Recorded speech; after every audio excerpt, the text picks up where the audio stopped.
¿Cómo están, amigas, amigos? Nuevamente junto a ustedes.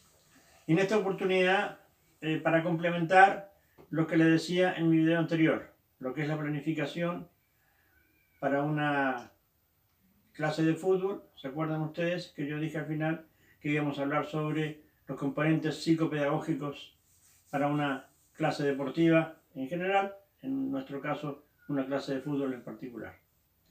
Tenemos que decir que cuando hablamos de psicopedagógicos nos estamos refiriendo a psiquis, a inteligencia, a raciocinio, que tiene características más profundas a considerar en los temas que vamos a tratar a continuación. Y pedagógicos se refiere a la pedagogía, o sea, al arte de saber enseñar. Es muy común ver de pronto que hay exjugadores de fútbol profesional o de fútbol amateur que quieren enseñar un movimiento a sus alumnos y estos no captan lo que el profesor quiere. Es porque le falta la pedagogía, o sea, no saben cómo enseñar ese movimiento. Por eso es importante aprender estos pasos a seguir para poder cumplir mejor los objetivos. ¿Cuáles son los componentes psicopedagógicos para una clase de fútbol? Como yo les decía, ojalá tengan ustedes su cuaderno para ir anotándolos, e ir llenando ese cuaderno para después pasar a otro cuaderno y en su vida tener 3, 4, 5 cuadernos completos con todo lo relacionado con lo que ustedes realizan en el fútbol. El primer factor es la motivación. Fíjense ustedes que es de suma importancia entrar como docente, como profesor a una clase de fútbol motivados, queriendo hacer bien las cosas. En el proceso de comunicación hay dos factores que influyen negativamente en una buena comunicación, que también lo hacen en una buena motivación. Y se refiere al ruido físico o externo y al ruido interno o psicológico. El ruido físico o externo es el ruido que usted está en una clase y pasa un vehículo, toca la bocina, pasa una ambulancia, pasa un vehículo policial con la sirena, ¿no es cierto?, ladra un perro. Esos ruidos físicos que de pronto se pueden controlar. Pero el ruido interno o psicológico es mucho más difícil controlarlo, porque es el ruido que yo tengo dentro de mi cabeza, dentro de mi mente, producto que tengo que pagar la cuenta de la luz, la cuenta del agua y no tengo dinero. Tengo que estudiar porque tengo un examen y no he tenido tiempo. Tuve una discusión con algún familiar, con algún amigo. Ese ruido interno que es mucho más difícil de manejar y mucho más difícil de controlar. También afecta entonces a la motivación. Si yo tengo esos problemas, tendré que dejarlos fuera de la cancha de fútbol para poder ingresar a mi clase motivado totalmente a fin de que mis alumnos se contagien de esa motivación para poder hacer una clase perfecta. De lo contrario, puede convertirse en un caos pretender hacerlo si estoy desmotivado por algún problema que pueda tener. Entonces la motivación es el primer factor de mayor importancia a considerar. El segundo factor es la explicación. Yo llego a mi clase y voy a explicarle a mis jugadores qué es lo que vamos a hacer. Por ejemplo, vamos a hacer toques de balón con distintas zonas del pie entre dos compañeros, en triángulos, en cuadrados, etcétera, etcétera. ¿Cómo lo vamos a hacer? Bueno, vamos a hacerlo, ¿no es cierto?, colocándonos, como decía anteriormente, uno aquí, otro a 10 metros, separados. Un balón deberá pasar por el medio de dos conos, en fin, etcétera, etcétera. ¿Cómo lo vamos a hacer?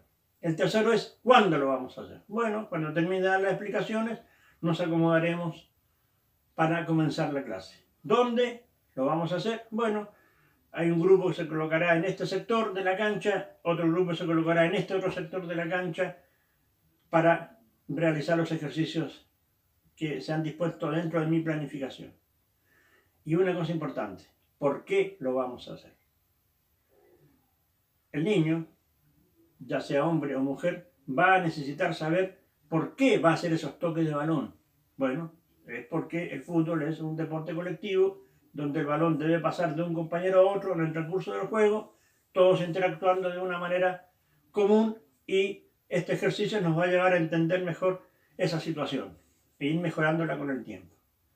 Vale decir entonces, la explicación es fundamental en el trabajo que vamos a realizar con nuestros niños. El tercer punto es la demostración. Si yo puedo demostrar el trabajo que vamos a hacer, fantástico. El niño va a ver, ¿no es cierto?, físicamente el movimiento que el profesor quiere que ellos hagan. Se va a formar en él la memoria kinésica, que es la memoria del movimiento. O sea, él se va a acordar en su cabecita qué es lo que el profesor les dijo que hagan, aun cuando el profesor ya no esté vigilando, esté controlando a otros niños en otra parte. ¿Ah? La demostración es fundamental. Si yo no lo puedo hacer porque tengo algún problema, buscaré algún modelo, algún otro niño o algún ayudante que pueda realizar ese movimiento para que los restos de los jugadores lo vean y lo practiquen. Dentro de la demostración y de la actividad está la gradación, o sea, ordenar los movimientos en grados sucesivos. O sea, si voy a subir una escalera, subiré el primer peldaño, después el segundo, después el tercero, después el cuarto. Voy a poner un ejemplo práctico. Si yo voy a enseñar a los niños a cabecear un balón, el primer movimiento será lanzarle el balón con las manos para que me lo conteste con la cabeza, con la frente. Si yo a la tercera clase pretendo que ese niño haga una palomita, estoy saltándome etapas en la enseñanza de ese movimiento específico.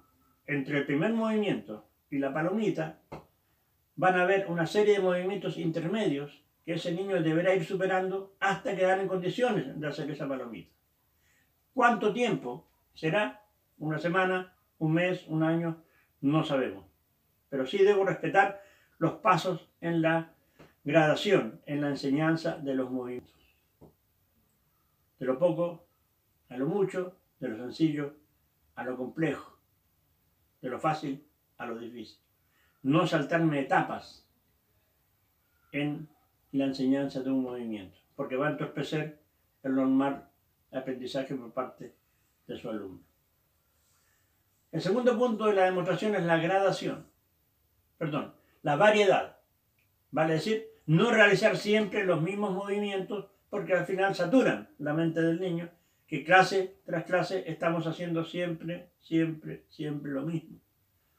La idea es tener una gran batería de ejercicios e ir modificándolos clase por clase para tener a los niños motivados aprendiendo.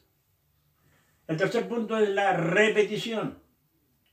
Repetir los movimientos tantas veces como sea necesario para que el niño pueda ejecutarlos de la manera correcta.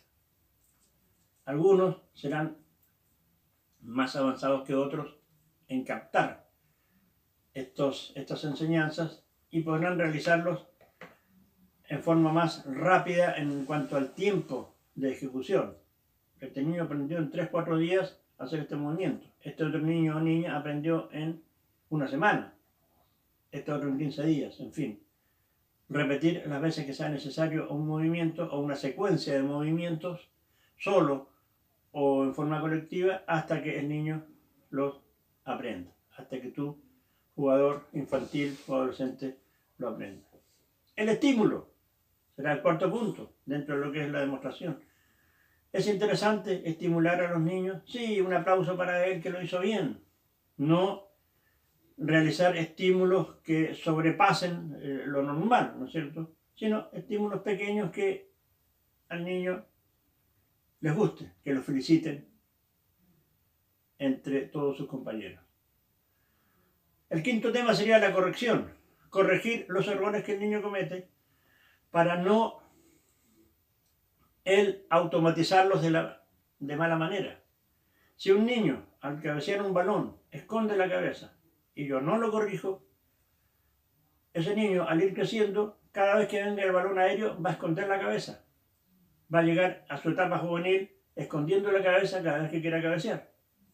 En su etapa adulta va a esconder la cabeza porque ya automatizó ese movimiento. O sea, ese movimiento mal ejecutado pasó va a ser parte de su conducta habitual, automática. O sea, viene el balón aéreo y él va a esconder la cabeza porque nadie lo corrigió en su etapa formativa. Entonces es indispensable corregir los movimientos erróneos que el niño comete a fin que no los automatice como normales. De tal manera que el aprendizaje sea el adecuado.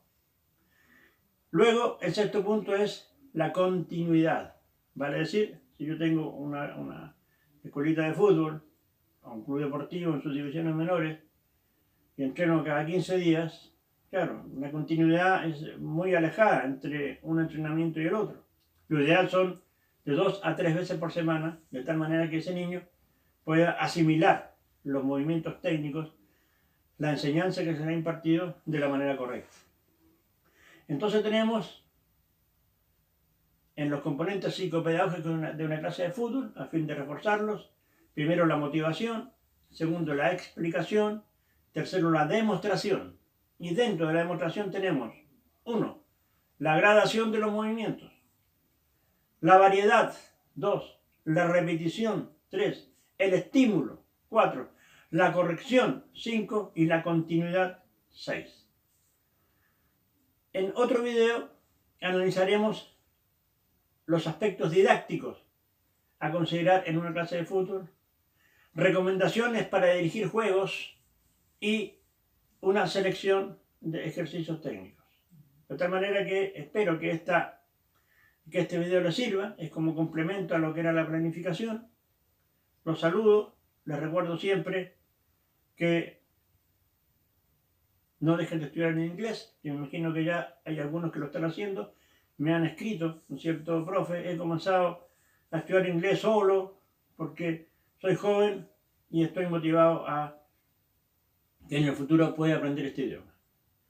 Les digo también de que otros videos voy a mostrarles a ustedes lo que he conseguido conocer gracias al fútbol amateur.